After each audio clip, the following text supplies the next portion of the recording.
God found me a woman. My woman, my priority. She fell in love with the wire. She means the whole world to me. Yeah, yeah, yeah. You love me better than I love myself. I just want you to know.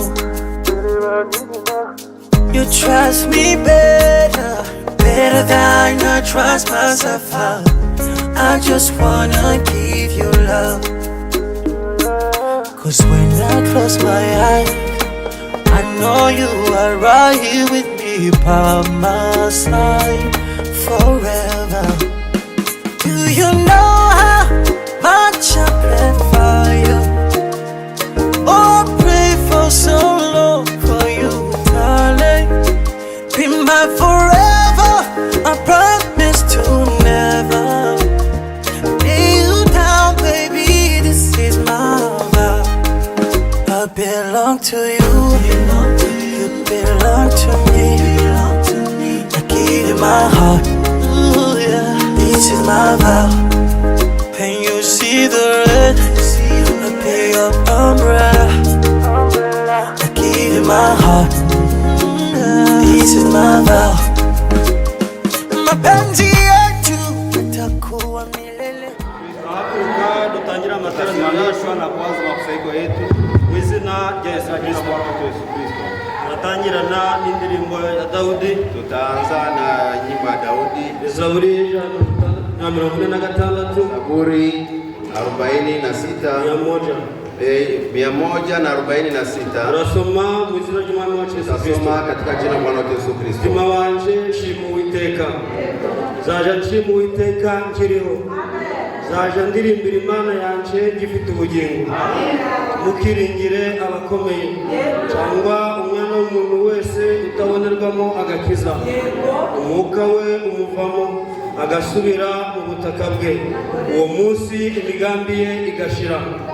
Ahirwa ufite Imana ya Yakobo umutabazi we, akayiringira Uwiteka Imana ye, niwe waremye ijuru n'isi. Amen. Data wa twese, Imana ishobora byose, uri umwungeri mwiza urakarama. Izina ryawe rihabwa icyubahiro. Je n'abera bawe tugukomeye amashyi menshi. Turi wa mbere mu isi, Uwiteka duhaye nahabwa icyubahiro mu izina rya Yesu Kristo. Twari turi mu isi ariko tugarutse imbere y'Uwiteka. Nta kintu kituzanye ni ukugira ngo uduhembure. Widuhembure imitima yacu, tugarure mu rwuri, wongere ukoze kuri ya gatanu mu izina rya Yesu Kristo. Nuko udufate gahunda zose gutangira no guheruka, abademo batsirwe, Imana y'Imana igaragare ahantu. Uwaba yagucumuyeho umubarire, twese hamwe turorere muri ya maraso waviriye i Karuvali. Witangirane natwe, abamarayika b'ijuru batugote, tuma Gabrieli, tuma Mikayeli, turusaga mu izina rya Yesu Kristo. Tugihagaze indirimbo imwe iya kabiri turicara dutanga icya cumi n'amaturo mu izina rya Yesu Kristo.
turayishimiye nihabwe icyubahiro. Shukuru sana apewe sifa. Mu izina rya Yesu Kristo. Katika jina la Bwana wetu Yesu Kristo. Kubw'umurimo utambutse Kwa kazi inayopita turayishimiye. tunamshukuru. Twaje kuvugana n'Imana yacu. Tumekuja kuongea na Mungu Kuko ari byo bitubeshaho.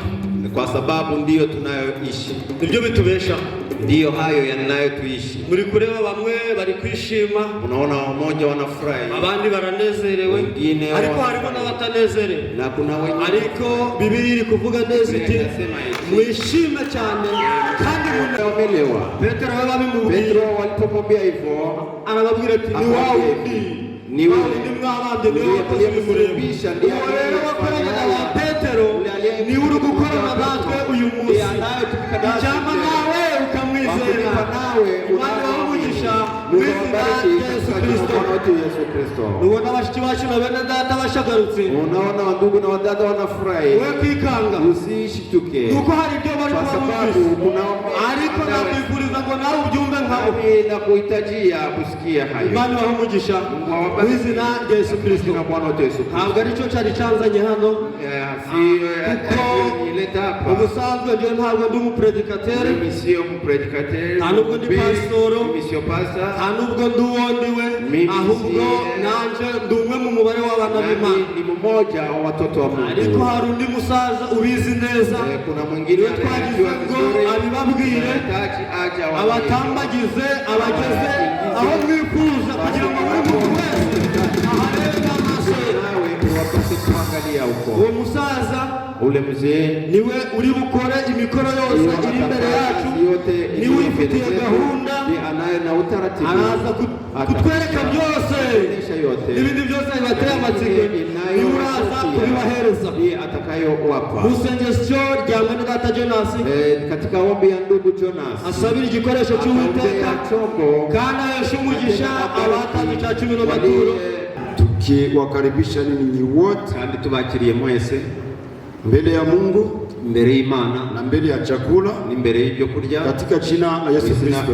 Yesu Kristo. Wageni wote wajisikie salama. Abashitsi mwese mwiyumva amahoro. Kile kilichotuleta icyatuzanye ni harusi, ni ubukwe, lakini cha kwanza ni neno. ariko ikintu cya mbere ni ijambo. Maana Biblia inasema eti Biblia ivuga hapo mwanzo alikuwa neno. mbere na mbere ari ijambo. Kila kitu chote kinatanguliwa na neno, kibanzirizwa n'ijambo. lakini acha niwaletee salamu Ndeka bahinda mukanyo za mtumishi wa Mungu Vincent. ya mwene data Vincent. Tuliongea jioni, akanambia nikifika hapa ndani ya makutano yatubwiye ubwo twaganiraga ngo nitugira amateraniro tini sisahau kuwasalimu. bati tubaramutse. Sasa zile salamu ziwafikie zibagereho kwa jina la Yesu Kristo. Aksanti kwa kuzipokea. kwa kuzakira. Wageni wangali nakuja, abashitsi barakomeje kuza, wenyeji wangali nakuja, n'abantu bose bakameje kuza. Hebu tugomboe muda wetu, ariko tugomba gucuruza uburyo umwete kwa ajili ya kile cha muhimu cha kutangulia kila kitu, ubwo kugira icyo cy'ingenzi kibanziriza byose. Hicho ni neno la Mungu, icyo ni ijambo ry'Imana.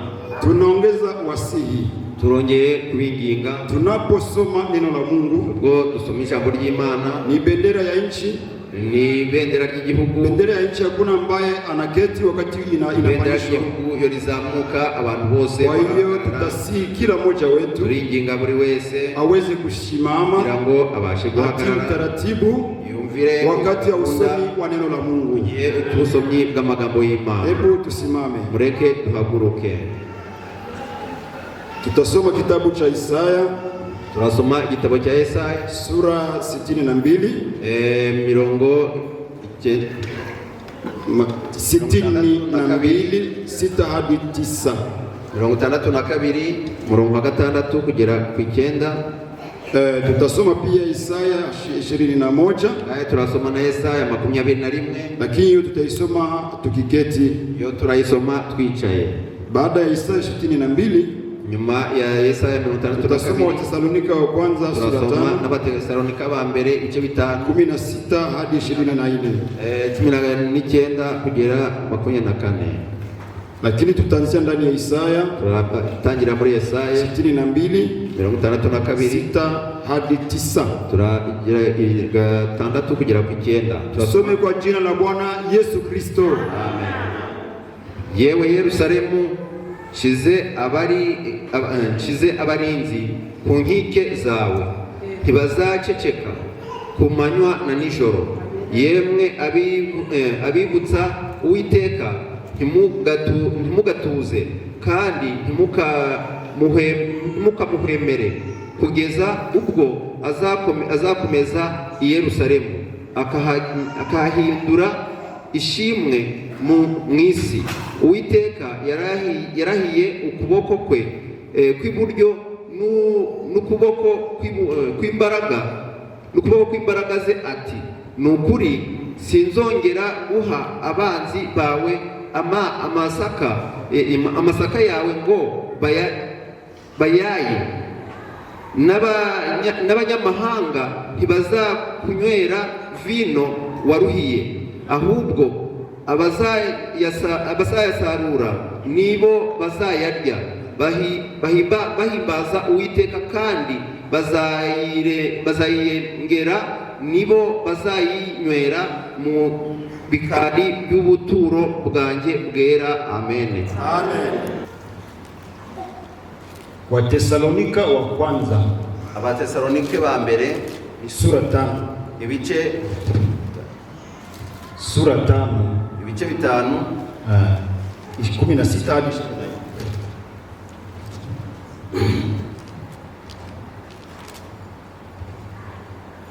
Turasoma mu izina rya Yesu Kristo. Mwishime iteka, musenge ubudasiba, mu bibaho byose muhore mushima, kuko aribwo Imana ibashakaho muri Kristo Yesu. Ntimukazimye umwuka w'Imana, kandi ntimugahinyure ibihanurwa, ahubwo mugerageze byose, mugundire ibyiza, mwirinde igisa n'ikibi cyose. Imana y'amahoro ibeze rwose, kandi mwebwe ubwanyu n'umwuka wanyu n'ubugingo n'umubiri byose birarindwe bitazabaho umugayo ubwo umwami wacu Yesu Kristo azaza. Ibahamagara niyo kwizerwa no kubikora izabikora. Amen. Hebu na mimi nisome. Hata turasoma. Hawatanyamaza mchana wala usiku, ninyi wenye kumkumbusha Bwana, musiwe na kimya, wala msimuache akae kimya, mpaka atakapofanya imara Yerusalemu na kufanya kuwa sifa duniani. Bwana ameapa kwa mkono wake wa kuume na kwa mkono wa nguvu zake, hakika sitawapa adui zako nafaka yako tena kuwa chakula chao, wala wageni hawatakunywa divai yako uliyoifanyia kazi.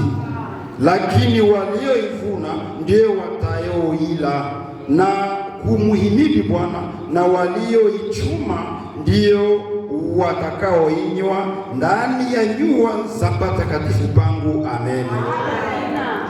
Kwa hiyo amesema maneno eti avuze ijambo ati kwa kitabu cha Isaya, ambapo tumesoma pametuambia eti arasubiye kurya ngo nimeweka walinzi juu yako wewe Yerusalemu, nashize abarinzi kuri wowe Yerusalemu, nimeweka walinzi juu yako wewe Yerusalemu, yewe Yerusalemu. Msitazame Yerusalemu ya mashariki ya kati, nimurebe Yerusalemu y'umurasirazuba. Sasa hivi muangalie walinzi juu yetu, murebe abarinzi kuri twe. Nimeweka walinzi juu yako wewe Yerusalemu, nashize abarinzi kuri wowe Yerusalemu. Nimeweka wachungaji juu yako ndani, nashize abarinzi kuri wowe. Nimeweka wachungaji juu yako ndugu, nashize abarinzi kuri wowe. Nimeweka polisi juu yako, nashize abapolisi kuri wowe. Nimeweka wakukuangalilia, abakukurebera. Nimeweka kuchunga usalama wako, abakureba. Wewe hauwezi chunga, wewe walinda, hauwezi linda, wewe walinda. Andiko nasema eti Bwana asipolinda mji, wenye kulinda wanafanya bure. Bwana asipochunga usalama, wenye kuchunga usalama wanafanya bure. Ndio maana niwaambia eti nimeweka walinzi juu ya kuta zangu. nimeweka walinzi juu ya uzima wako, nimeweka walinzi juu ya mali yako, nimeweka walinzi kusudi adui wasikucheze. Amesema tena eti avuga ati kuchungia usalama, akurindira umutekano, akilinda kusudi wasikuharibu, kugira ngo arinde kugira ngo hatagira chini wametusomea eti hepfo baradusomeye bati aliyechokea mtama yake, uwaruhiye amasaka yiwe, aliyelima uwahinze akachoka araruha, aliyelima uwahinze akapalilia araharura, aliyelima mtama uwahinze amasaka, aliyechokea mtama uwaruhiye amasaka yiwe, yeye njo atakula na niwe uzayarya, atapenda adui wakule, abanze bo bayarya. Ninasema nini? Nibivuze gute? Kama uliamini, niba warizeye, kama uliamini, niba warizeye, ukaamini Yesu Kristo, akakupangia mbingu, agutegurira ijuru, hataipatia wengine, amazariha abandi. Kama alikupangia barabara ya dhahabu, niba yaguteguriye imihanda y'ijuru, ulivichokea, warabiruhiye, ukasimamia ujumbe katika shida, ukaisimamia katika probleme, ukaisimamia wakavizarau, wewe unavisimamia, hata kubali wengine wakule furaha yako. Kile ulichokichokea siku ya kulipa wewe ndio utavipata, sababu kama ni barabara za hapo ni bali mihanda iza zimetayarishwa, na vimetayarishwa watu waliotayarishwa, ni chumba kilichotakasika, ni chumba chateguwe, kinaandaliwa wenyeji cyateguriwe anaandaliwa wenyeji, cyateguriwe abo, ni nchi iliyochengwa kubwiyo cyo gihugu cyubatswe, iko na population, ariko bifite abaturage, iko na abaturage, bifite abaturage, kila mtu iko na parcelle yake, wese afite nchi iliyochengwa, igihugu cyubatswe, viumbe vya mbinguni wa malaika wanaitazama, wanaiona kwa mshangao, inangojea nani? Inangojea wakaaji. Wale wakaaji ni wanani? Waliovichokea.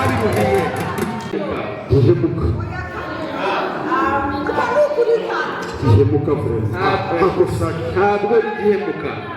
Wathesalonike wametambia tena eti, Abathesalonike batubwira bati Mungu mwenyewe, Imana yonyine juu panatembea ati furahini siku zote, mwishime iteka. Twende wanza kutusomea, furahini siku zote, mwishime iteka.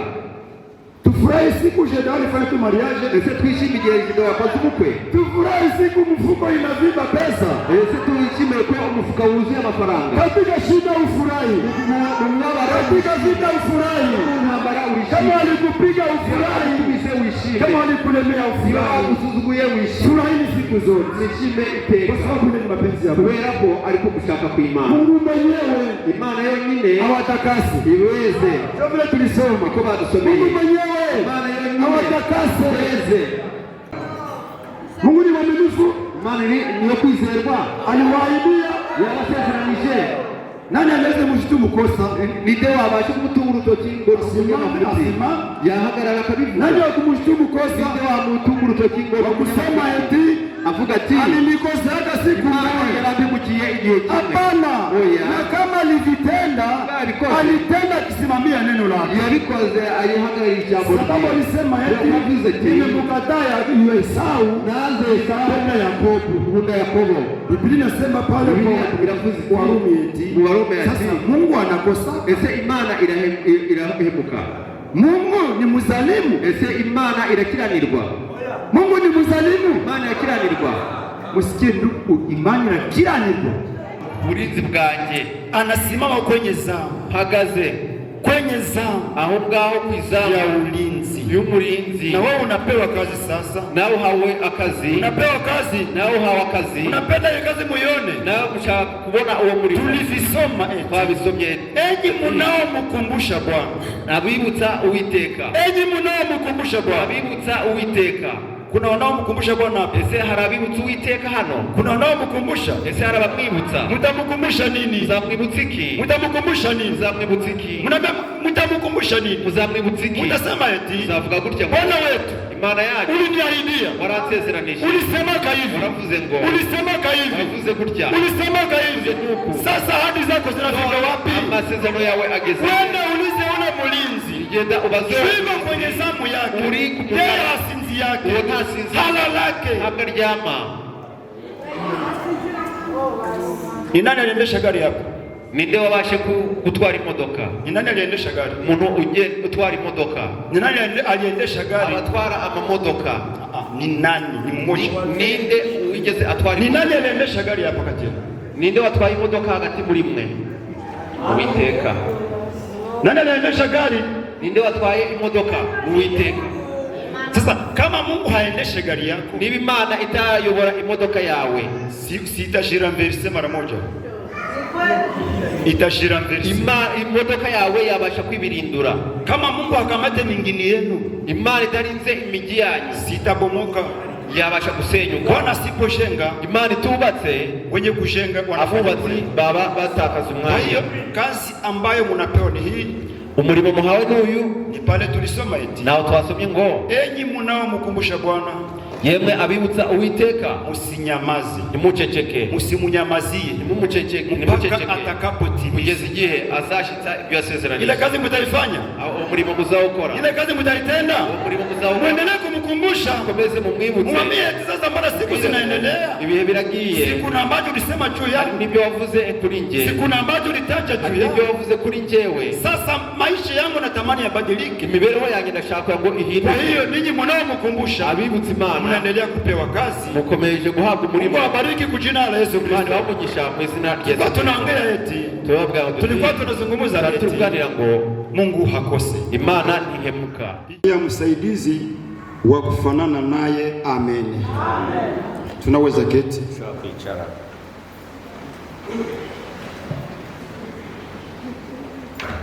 Mungu abariki maneno yake. Imana ihumugisha amagambo yayo. Kwa jina la Yesu Kristo. Mu izina ry'umwami wacu Yesu Kristo.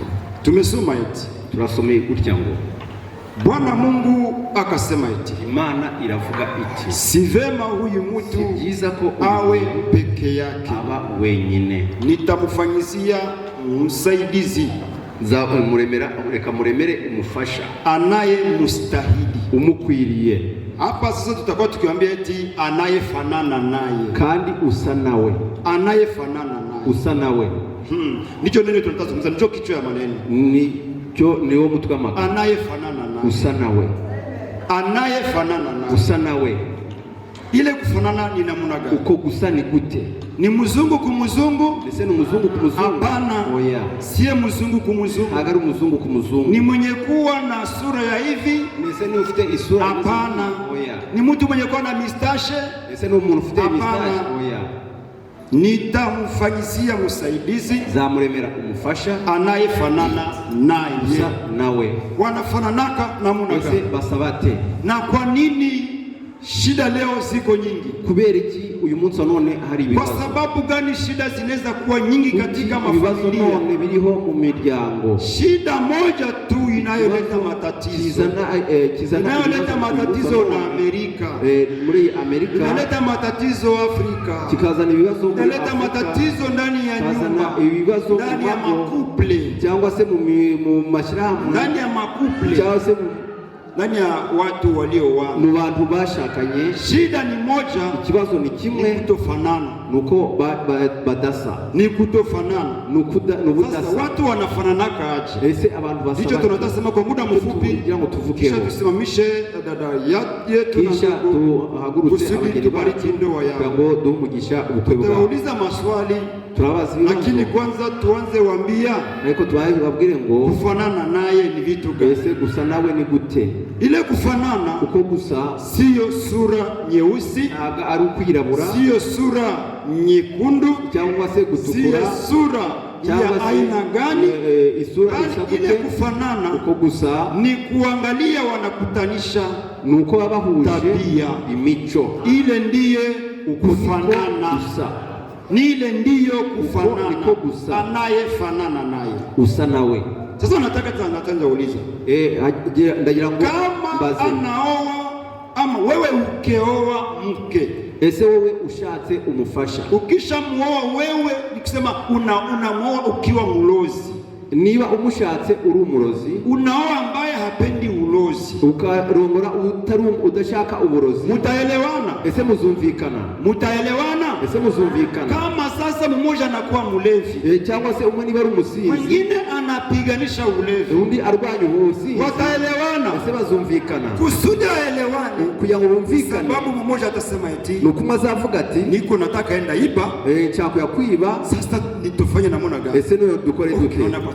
Bakumvikana wende uibe, genda wibe, mimi nitajua saa utafikia, nzamenya isaha ugarukira, nitafungua polepole, naye nzakingura gake, wasitusikie, batatwumva. Shu ya nini? Kubera iki? Wameelewana, uko bumvikanye, ile ndio mariage, iyo niyo mariage, ile ndio mariage, iyo niyo mariage. Shu walikutanisha tabia, bahuje imico, wamekutanisha tabia, bahuje imico, pale wanafanana, au barasa, pale wanafanana, barasa, pale wanafanana, aho barasa. Makofi inafika wakati gani? Ingumi ziza ryari? Makofi inafika wakati gani? Ingumi ziza ryari? Bwana anapenda baki nyumbani, ashanga gume mu rugo. Bibi anapenda tembea.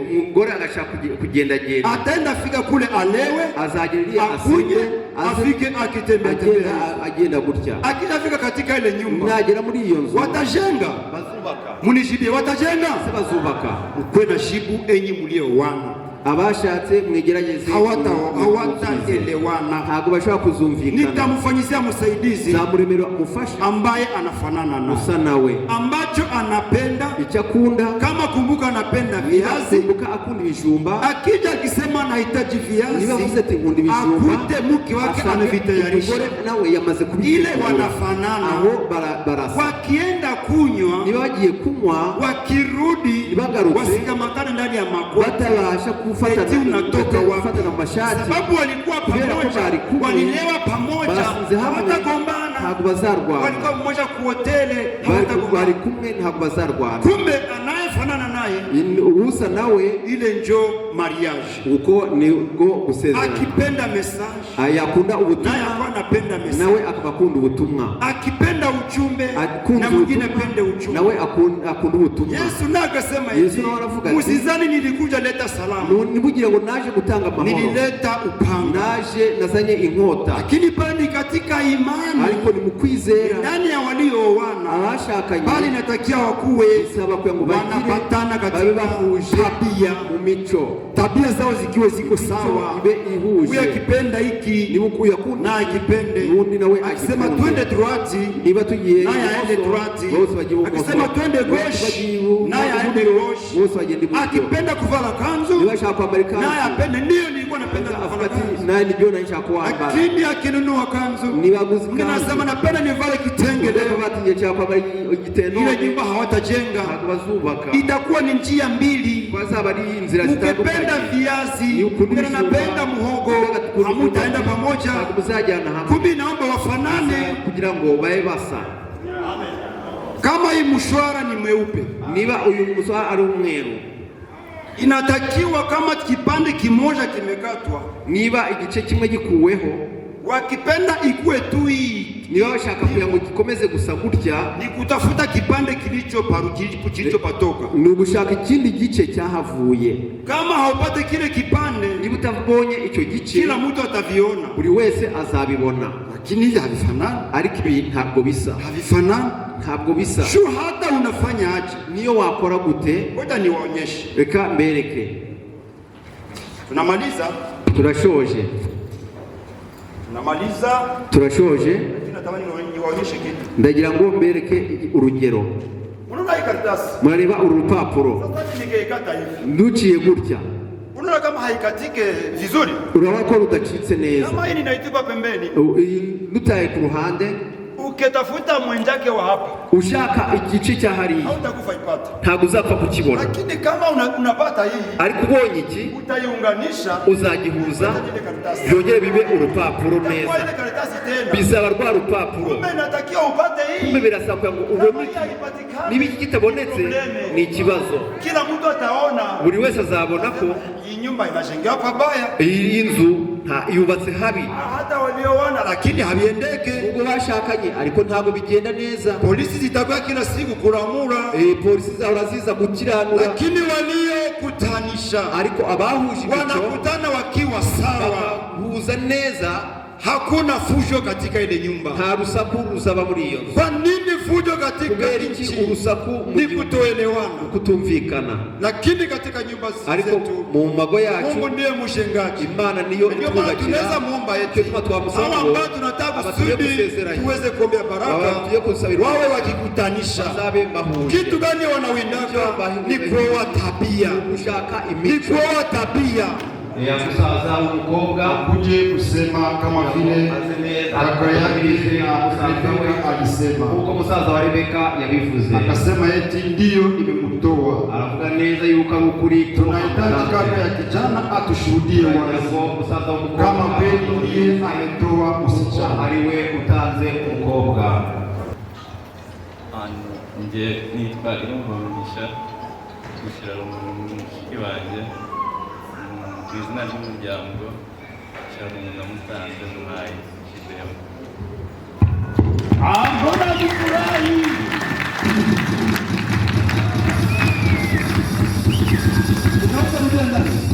Ese wabasha kubisubiramo?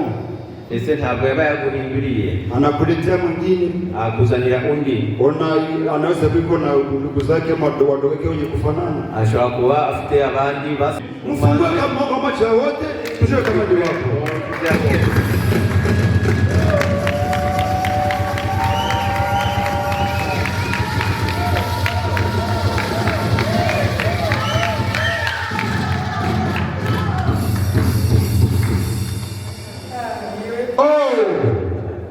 Wow. Tunakuuliza ni yeye? Mambo mikro. Pamoja mikro. Ni yeye? Niwe ntabwo bamenye. Sawa kabisa. Ndugu hamwezi pata mko nipelekee. Uko tayari kubaki naye? Yego niteguye kubana. Juma ngapi?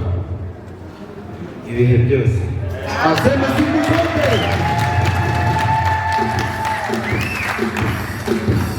Uko tayari kuwa responsible katika shida zake zote? Yego niteguye. Siku atagonjwa, uko tayari kumtumikia? Narwara kuzamufuza nzamwitaho. Kama anavunjika mguu, utakubali utasema eti ninachoma ninaoa mwingine? Ntabwo navunjika ntabwo uzavuga ati ndaramwe cyakudi. Oya sinzaramwe. Amen. Nideme kuposema. Uko tayari kushuhudia mbele ya Mungu na watu? Uitiguye kubyamiriza imbere y'Imana. Atakuwa amegonjwa na shindwa nne kukazi. Akananirwa kujya mu kazi. Kisha unalipa mabili wewe peke yako. Kwishyura mabili wewe wenyine. Hautafika kwa ofisi sema nina hata nimechoka. Ntabwo uzavuga ati ndarushye. Oya ntabwo nzabitsinda. Uko tayari kuba msimamizi wa mwingine yako? Witeguye kuba umuhagarikiza urugo rwawe? Yego ndabyiteguye. Uko tayari kuba jibu ya maswali za mwingine yako? Witeguye kuba ibisubizo by'urugo rwawe? Yego ndabyiteguye. Je, Mungu anasema nini wote? Yesu mwabyumva. Mungu bariki. Jina la Yesu Kristo. Ndio tuko tunaunganisha. Tugiye kubasezeranya, lakini ninapenda nimuulize Mshirarungu. Nagira ngo baze mushiki wacu Mshirarungu. Huyu ni kijana ambaye ulipendana naye. Huyu ni umusore wakunze. Ngo ni Amina. Unasikia kule? Mulisikia? Abyumvise. Huyu oya panasema kwa oya. Huyu msichana ni kijana uliyempenda? Yule umusore wakunze. Aseme ndio kijana mpenda wewe asema hali Amina. Sasa uko tayari kukuya jibu ya maswali zake zote? Witeguye kuba ibisubizo by'ibibazo bye byose? Anasema ndio. Anasema ngo niko tayari kuba jibu ya maswali yote. Witeguye kuba igisubizo cy'ibibazo bye? Uko tayari kusudi ukuwe majibu katika hali zake zote za ugonjwa. mbese uteke kuba igisubizo mu bibazo bye byaba n'uburwayi. Siku atagonjwa utalipa mabile. Mbese igihe azarwara uzishyura amabile. Uko tayari? Uriteguye? Shuhudia mbele ya Mungu na watu. Ubihamiriza imbere y'Imana n'abantu. Sasa wakati mtaweza kawia, munaangalia kazi na kusekana.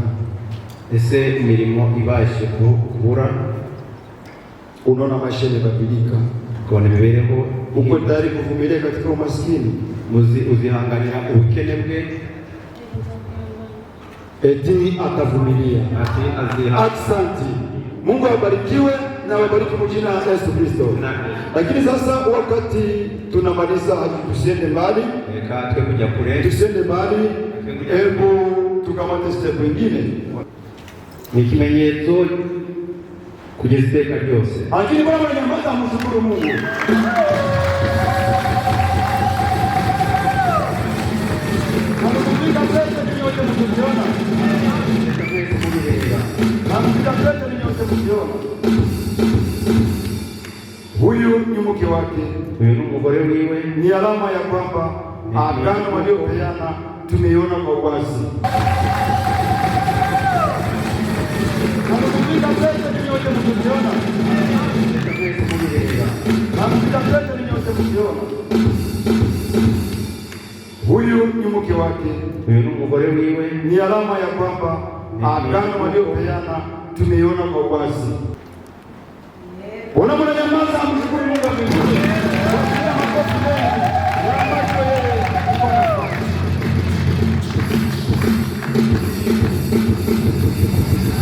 Ni mwema.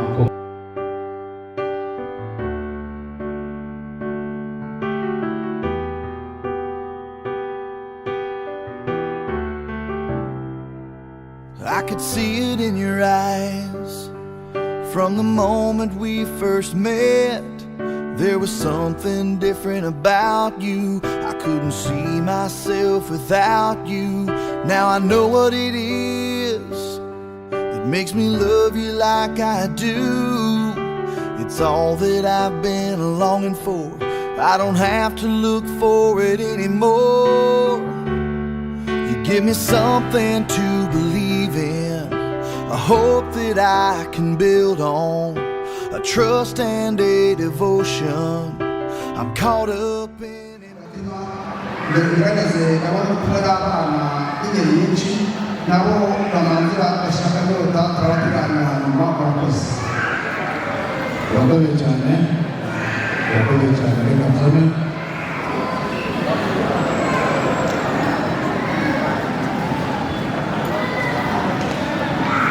Matanos Arahi kumva rwose amazinyota. Reka gushimire kuko unyakiriye kandi gushimire ko wampaye ikaze, gushimire ko wanyakiranye urugwiro. Imana igumisha. Icya kabiri rero gushimire ko twakiriye kandi ukavuga uti abacu ntabwo twakira abantu ngo tubahe ikaze gusa cyangwa tubahe ibyiciro gusa, ahubwo reka tuje mu ruhimbi turebe ko hari amata twakizose. Reka abana bamanze bahurure ako gacucu ku mutima, bazamutse imisozi myinshi n'ibibaya byinshi n'ibandi. Mu kanya turaza kuganira umwanya uhari ko urakoze cyane.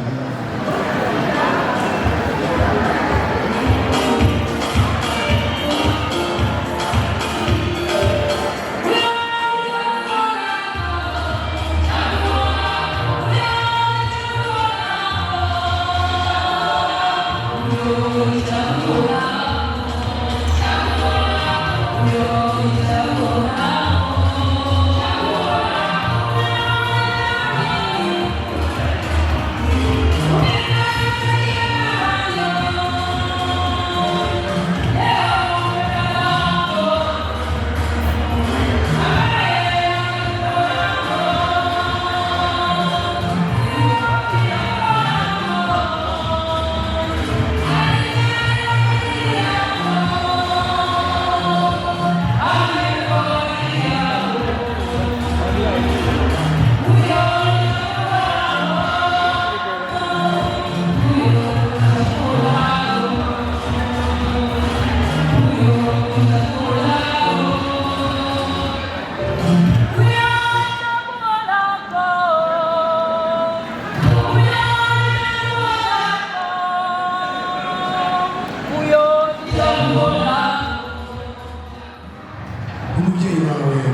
kuko bivuze nuko ntabwo twaje tubatunguye twarabateguje ku munsi uyu nguyu tuzabagenderera. Itugenda rero muraza kudushakira akanya tubabwire natwe ubutumwa bw'umuryango umubyeyi yadutumye mu rugo rw'umubyeyi wawe. Ariko ikindi wanyu muduha karibu, muduha ikaze, muduha ibyicaro turicara, muduha amazimano amaze kutugeraho twishe akanyota tumva ko ijwi ritangiye kumvikana, umuhogo wamaze gusararuka. Ndagira ngo natwe rwose kumuhesha w'amagambo naza kutubonera akanya natwe tubona mu gisabira kandi natwe tubabwire ubutumwa cyangwa se itaje cyangwa ngo bitarabire mu rugo rwanyu uburyo budatinze. Murakoze cyane.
Rero naje ndi kumwe n'umuryango ubona ugaragiye uri inyuma yanjye kwituma y'umuryango naserukiye, ukaba natumwe n'umubyeyi wanjye Budiya Yego. Ubutumwa yantumye mu muryango wanyu wa Nsabimana na Gahamani. Umubyeyi rero hamwe n'uyu muryango turi kumwe kuko yambaye umuryango akantegera n'ijambo. Mu mwaka ushize bageze mu muryango wacu mu rugo rw'umubyeyi Budiya, muhagera muhashaka ubucuti ariko mwanabusanganywe, ntabwo bari muri kubwiga, nta nubwo bari muri ubuzima kuko bari babufatanye, ariko hari igihango bashakaga kugira ngo cyongere ku bucuti bari bafitanye. Mugeze mu rugo rero umubyeyi aratubwira ko abana aratubwira ati mube hafi mwumve urugendo rw'abavandimwe cyangwa abagenzi bagana mu rugo rwanyu. Twarabakiriye tubaha ikaze mu rugo, turabakira ko twabakiriye murabizi mwarabibonye, tubaha akanya ubu tubwire iby'uruzindu rw'abagenzaga mu rugo rw'umubyeyi wacu. Nsabimana icyo gihe ageze mu rugo ateruye ijambo nawe avuga ubutumwa bw'umubyeyi abanyabatumye yuko mu rugo rwacu hari umwana wakunze umwari wacu mu rugo rwacu. Tumubaza umwari babenguritswe mu rugo rwacu umuhungu wabo yakunze, baramutubwira batubwira ko umuhungu yabenguritswe umukobwa wacu w'umubyeyi bita Mushirarungu Olive. Bamaze kubitubwira twibagije umukobwa ni koko ibyo ababyeyi baje kubabwira ntabwo bababeshye, uwo musore twaravuganye twaraganiriye. Maze kubitwemerera turahimbaze badusaba ubumenyi turamubemerera. Basubiza umugongo inyuma baza gusaba amategeko turakakosha. Basubiza umugongo inyuma batuzanira impano turazunganiye mu rugo rw'umubyeyi wacu Budiya. Ntabwo barekeye aho, barongera basubiza inyuma baraza barategutsa tubahigiye. Igihe twabahaye rero ni itariki ya 25 y'ukwezi kwa karindwi kugira ngo natwe tuzabahengere. Umubyeyi rero yatumiye umuryango mugari urimo abasore, urimo ababyeyi, urimo abagabo b'urwerere, ingeri nyinshi zitandukanye. Umubyeyi amusaba umugeni aramukorera ibisabwa ku mugeni barabyujuje. Uyu munsi rero uyu muryango wose turi kumwe nabo uri kureba utugaramiye, tukaba twaje tubashishimiye, tukaba twaje tubahekeye, tubashyingiye imbere y'Imana, imbere y'amategeko, kugira ngo tubashyikirize ibyo twabasabye. Uyu munsi rero umubyeyi akaba yatumye ku rugo rwanyu, tuje tubahekeye, tuje kubashyingira umugeni mwadusabye. Aya magambo umuryango umubyeyi yadutumye hamwe n'uyu muryango wose turi kumwe, Imana ibahe. Murakoze cyane.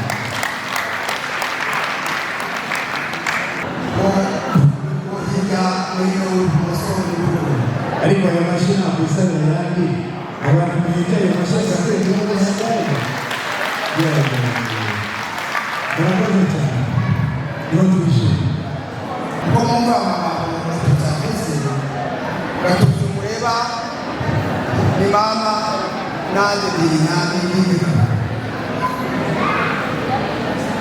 Bavuze tudasubiye kuri benshi nuko ubwagenze igipanga n'abagabo, ahubwo mu ishimira gatutse rero umubyeyi wawe Budiya Imana akagira gatutse mbere Yesu ko muri imfura inshuro nyinshi ubupfura bwanyu ubundi bivuze twaje iwanyu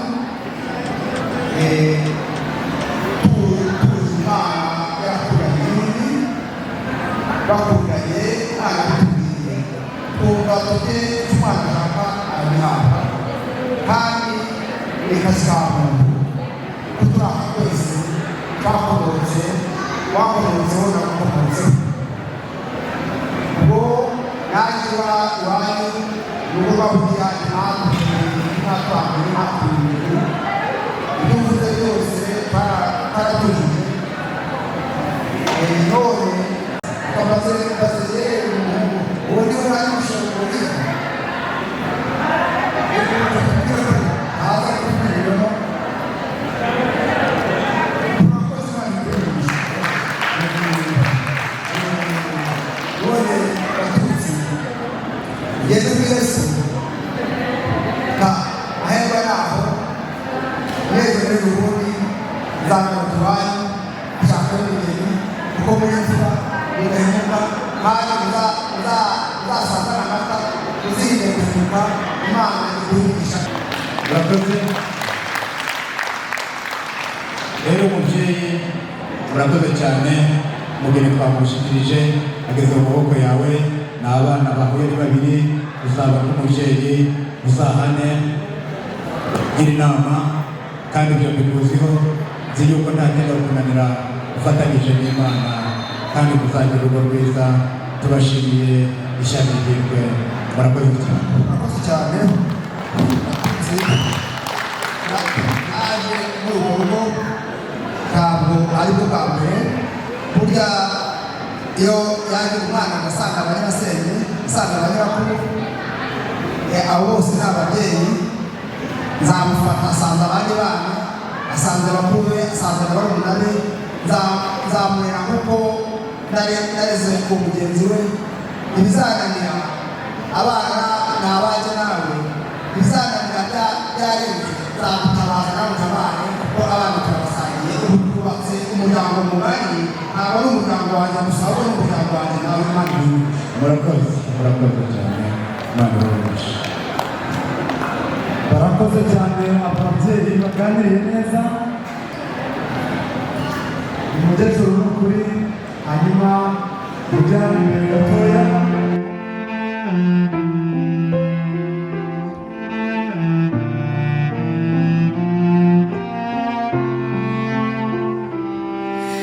Here's my hand, it's yours to hold. I give myself to you. Here's my heart, please make it yours. I give my love to you. We are two becoming one.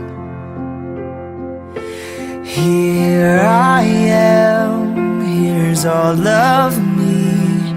You have all that once was mine. And here's my promise, I'm yours to hold. I'll stay here by your side. We are two becoming one.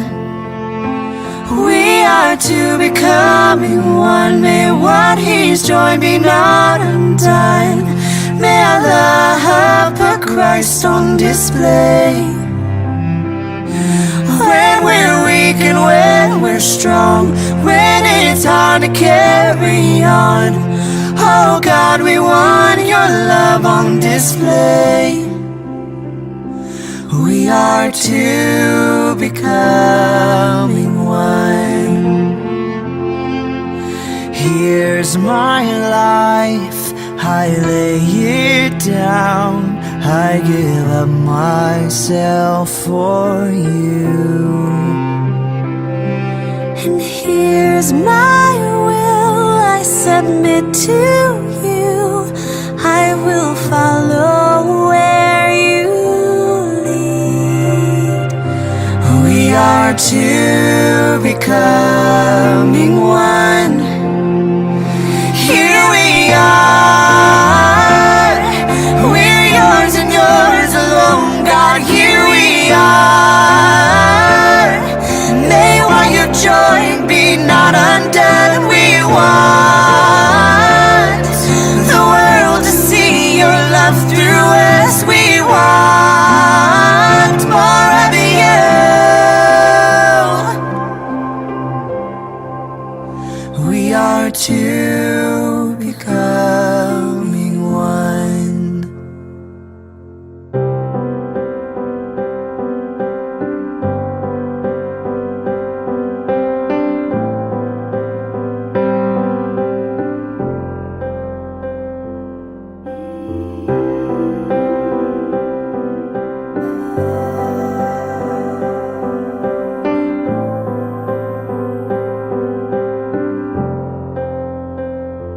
You're mine, always you're mine, forever you're my reality. You're my sunshine, you're my best times, you're my anomaly. And I'd choose you In 100 lifetimes I'd choose you. In 100 worlds I'd find you. And I'd say I do for the rest of my life. With all that I have, I do. And I will. When the sky is falling, I promise you I'm all in.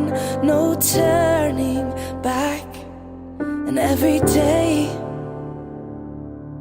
every moment,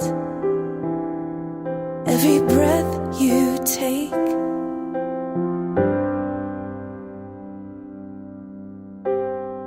I choose you.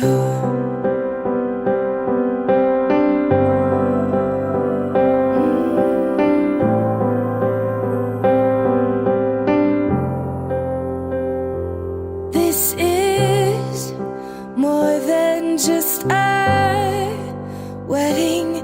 This is etched into eternity. With our union we will move mountains, we will live on our knees. 'Cause he'd choose us. In 100 lifetimes he'd choose us. In 100 worlds he'd find us. And we'd say we do for the rest of our lives.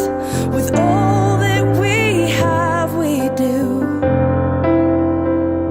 And we will.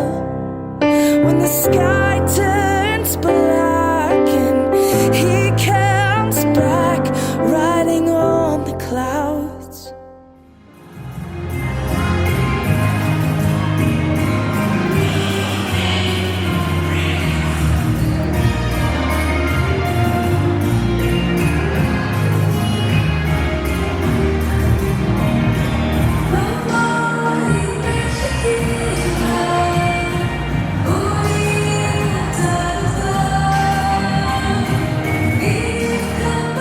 Every day and every moment, every breath we take, we choose you.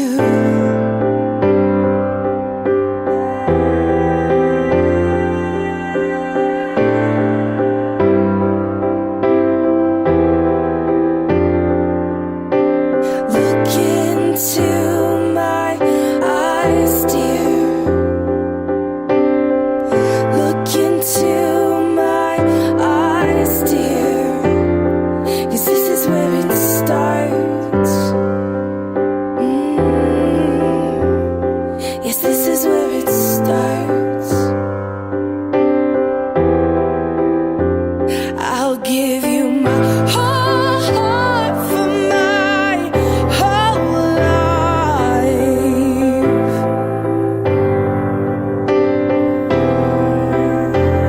I'll give you my whole heart for my whole life.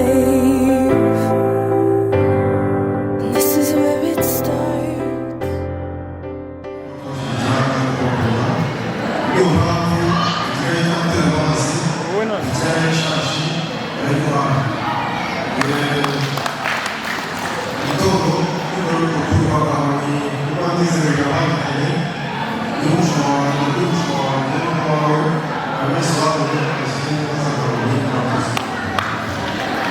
Arakoze cyane Dr. Amazi Yaragabawe.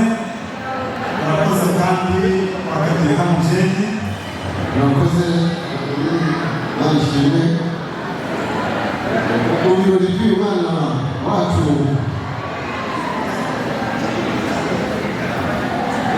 Ibirori by'umwana wacu batweretse ni iby'agaciro cyane, ni iby'urukundo. Abari bicaye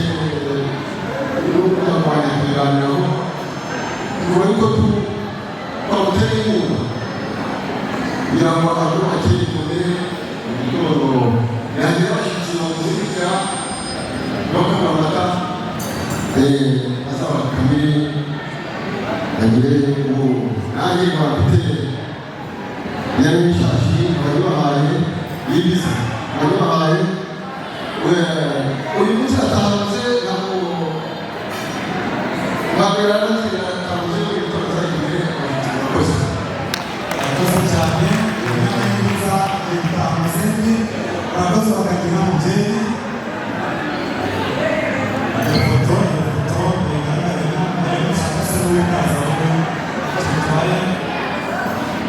uyu munsi ni umunezero, uyu munsi ni uwo kwizihirwa kandi kwizihiza umunsi mukuru w'abana bacu.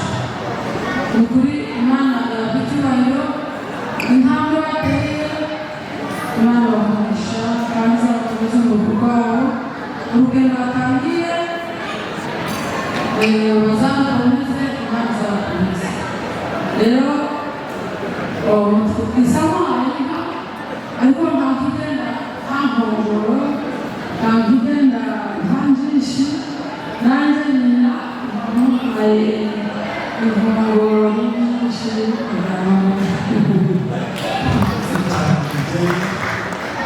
murakoze kuri uyu mwanya. Ngiye kuvuga mu butumwa nahawe n'amasoko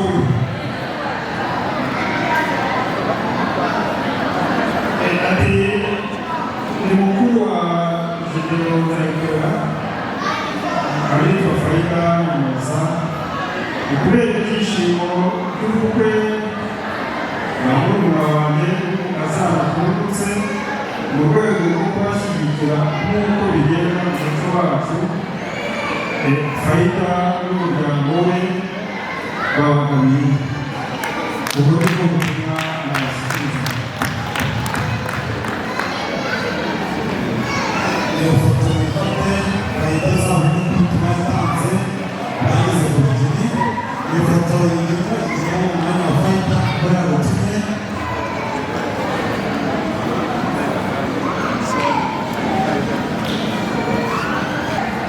yakoze cyane. Ngiye kubatanzi kanaliziro rode ifite aba yakishwa cyizere kwifuje kumwereza inka niba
ababyeyi barakoze bakagira arundi murakoze mama bacu bagushimisha birenze kurenza uwo abana nguyu abanyongera ndetse abanyonzi ubwo muha mbere yo kubakoresha by'abantu indirimbo akarere kazababera kuri umujyanama. murakoze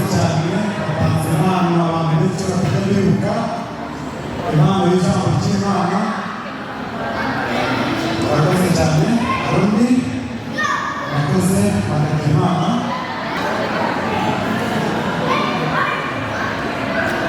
Murakoze cyane Nazirati ibikorwa bikurikira.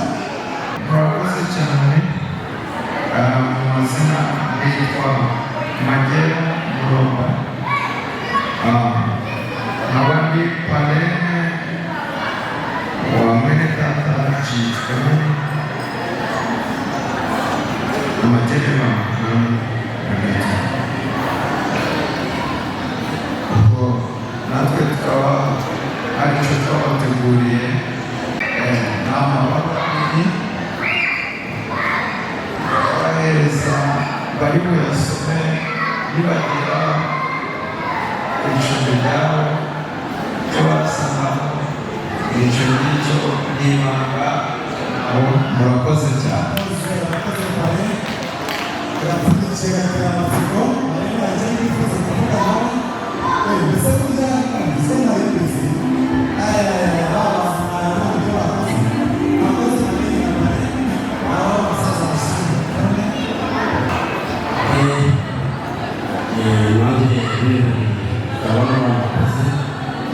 byakirije cyane kandi ibyo byerekana umuco abari inyuma nabo bagomba kwegera muri mbona n'ifitemo hano u Rwanda bakaba bashaka n'ubundi bakaba bakubwira n'ubundi aha barakorwa neza Imana ishimwe. Murakoze cyane Imana ishimwe iki cyacu gifasha kandi wakoze Imana ikugisha umuvugo aho ngiri rero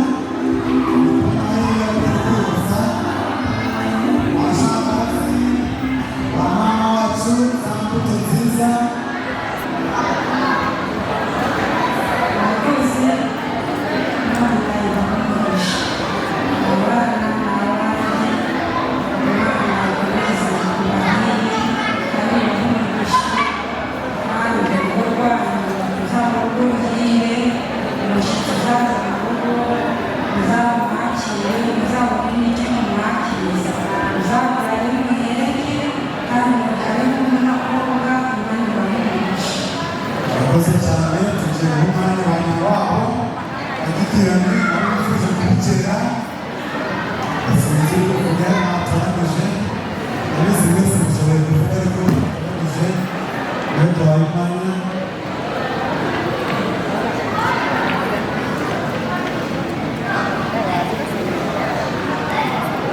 yego iyi mikrofone ivuga rwose niyivuga ngo mbishyigikire.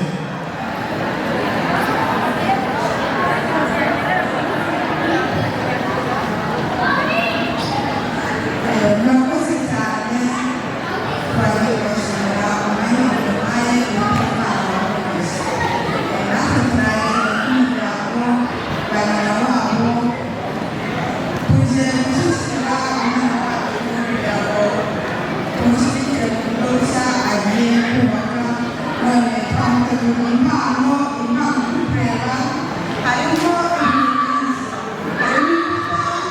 harimo ndetse twakuvuga n'abagenzi bazaza bazabasekera bose bazajya ubu ngubu harimo impano ikomeye y'uwiteka Imana rero abakumviriza murakoze. Murakoze cyane abantu babo mukore murakoze muze kureba ukuntu bahagarara muze kujya mu ifoto muracyari kubara amasomo ku kintu k'ubuzi n'urukundo biragaragara ndi kubona rwose hano hari uboneka ibishoboka byose. Murakoze cyane murakoze Imana ibamugisha.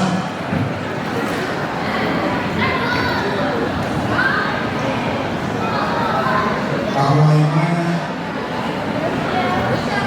cyane amashyi urabona ko twasigaye muri Edeni uyu munsi nta macikini wapi ni muri Edeni rwose akira niwe batoranije ngo baserukire.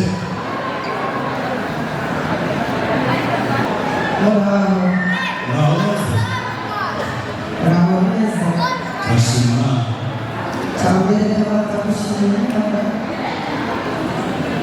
Imana yatugiriye neza ikaturinda mu minsi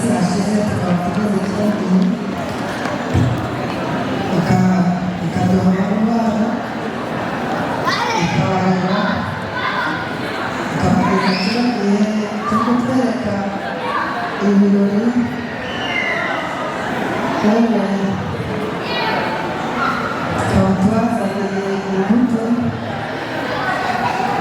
zabafasha mu rugo rwabo, tubakangurira ibyo kugaburira abazaza mu rugo rwabo, tukazaburiye ibyo kugaburira abana babo bazabyare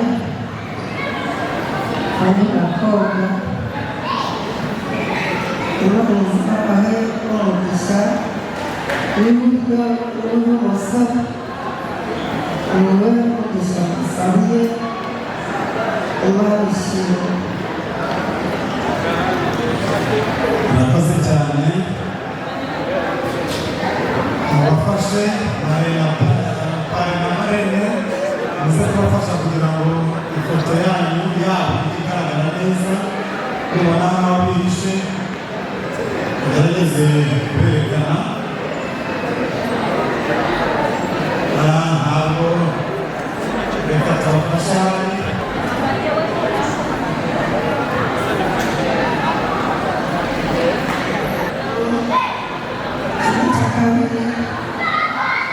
basubira gushima Imana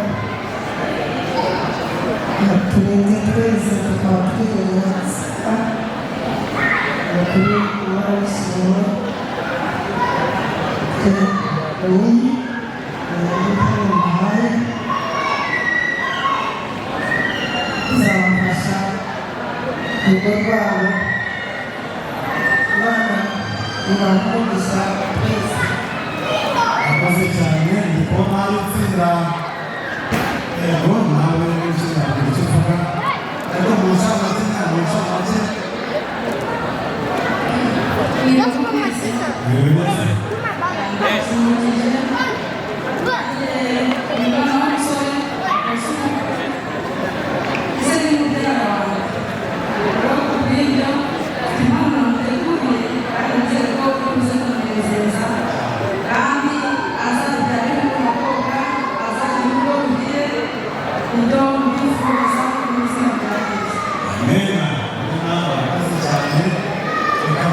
itsinda ry'abageni. Ndi kubona ari abageni bahaye imyanya,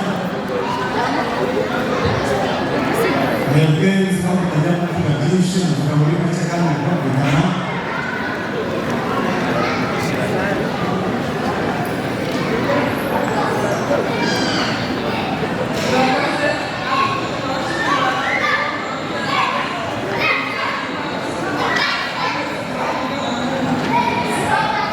murakoze cyane.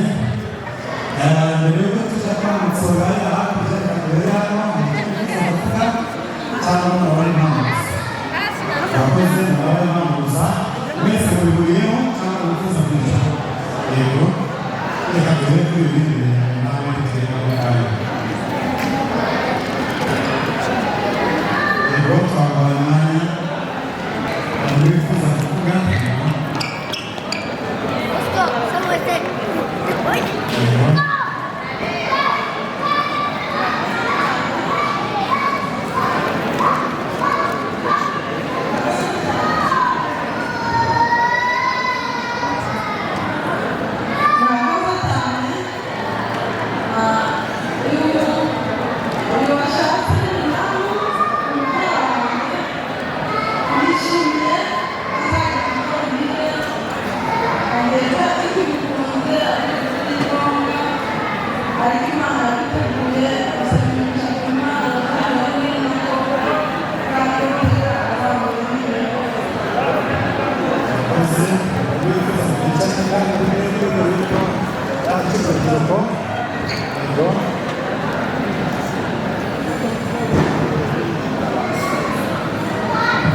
Murakoze, nanjye nishimiye Imana Nyirasenge. Rero isemuhaye inka, nanjye nkaba Nyirasenge, akaba amuhaye inkongoro kugira ngo iyo nka musaza wanjye yamuhaye azagende zikoshe maze umutware we azakumiremo amata azahereze kwisegereza wanjye mu gitondo na nimugoroba Imana izabubakire bazagira amatako 7 bazabyara umukobwa mu izina rya Yesu.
Forever seems like a long time, but nothing seems like a long time when I am with you.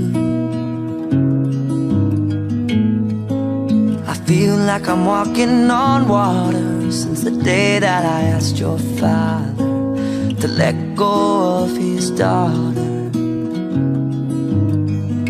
So give me your blessing, sir, I'll give her all that I've got. It doesn't look like much, but it sure feels like a lot. Let her take my heart and take my hand. Azabware Mungu nakuvuga ndetse azagira abashyitsi n'abategurira twamutegura Imana n'abasaza be dufite n'ayishashi nimumara gushyira ubutukuzi zatubwire maze tubashyire ibintu murakoze. Take my heart and take my hand. Take my heart and take my hand again and again. Right where we stand.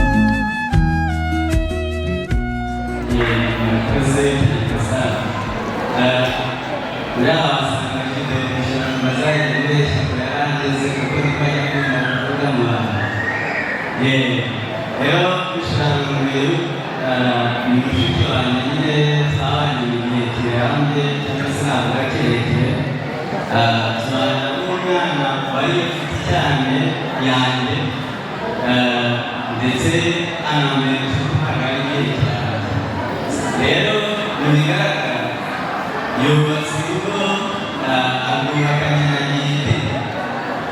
Giti nawe twabanye cyane ahitwa muri Ekore muri abasengera ahantu habera Ekore barabizi rero Giti nawe yari inshuti ubwo rero muri rusange kuko nishimiye umuryango wabo nanjye iriya nyana bakuru muri bakagiye witwa ababwiye ntabwo yavutse yonyine kuko izavutse ari impamvu rero nanjye ingenzi yayo nanjye kuko yabyaye ndayibana.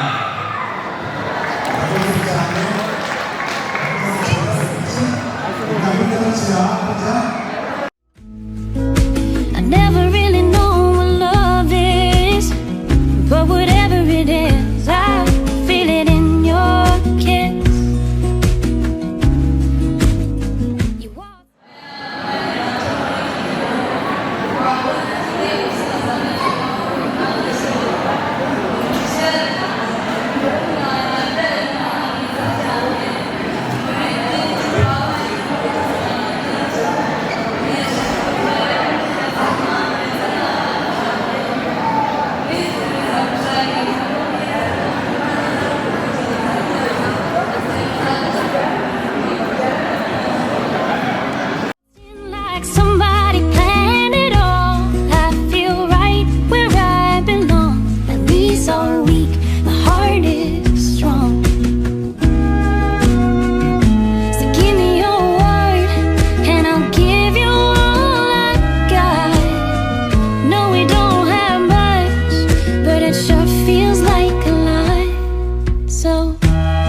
Take my heart and take my hand.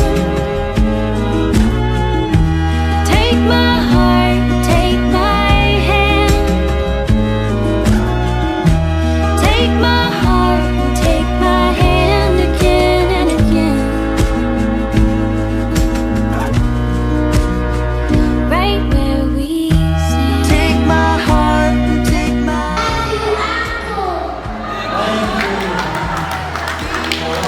and I'll be your friend. Take my heart and take my hand again and again.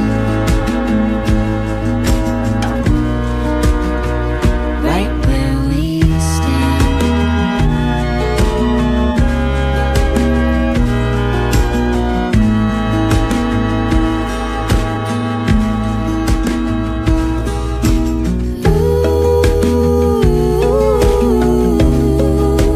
Too good to be true. I wanna spend my life with you.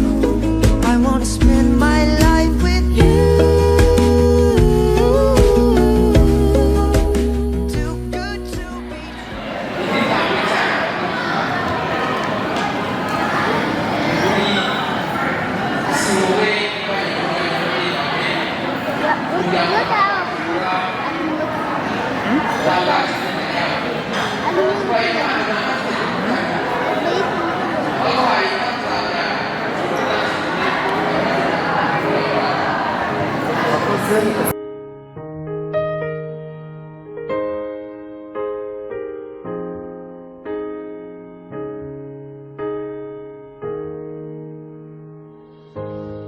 I found love in you,